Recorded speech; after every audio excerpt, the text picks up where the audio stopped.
আমার ভাবির মতো সারপ্রাইজ হয়তো লাখে এক দুটো মেয়েই পায়।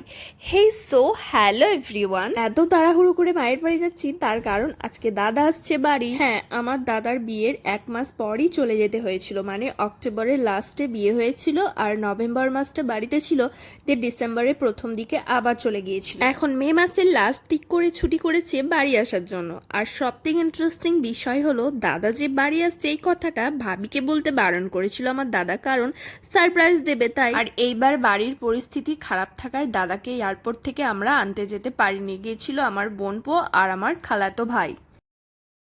সব দর্শক এই যে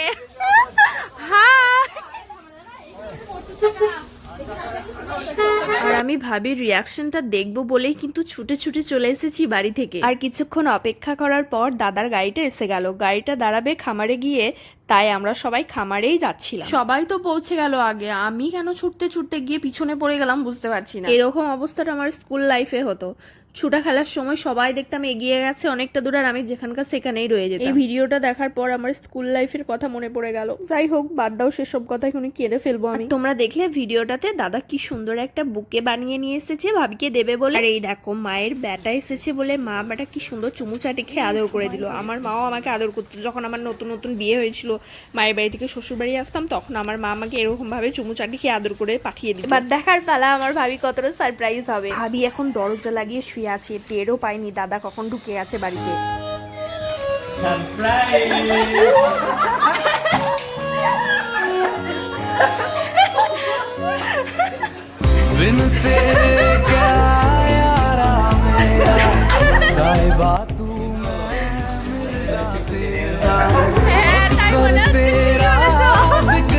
জেনে গেছে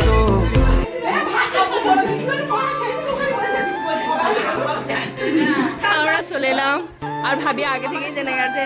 ভাবি যতটা সারপ্রাইজ হবে বলে আমরা ভেবেছিলাম ততটা কিন্তু হয়নি। আমরা ভেবেছিলাম দুবাই থেকে আসছে না জানিয়ে ভাবি যখন দেখবে হয়তো বাকরুদ্ধ হয়ে যাবে, কিন্তু এখানে কেস জন্ডিস গাইজ। আমার আব্বু নাকি আগে থেকেই ভাবিকে ইনফর্ম করে দিয়েছিল। তো চলো কি আর করবো, মেনে নিলাম আর 1 গ্লাস কোল্ড ড্রিঙ্কস খেয়ে চলে এলাম বাড়ি। আমার মতো তোমরাও হয়তো ভেবেছিলে যে ব্যাপারটা বেশ ইন্টারেস্টিং হবে, তাই না? আমার মতো তোমরাও মেনে নাও, কি আর করবে। চলো বাই।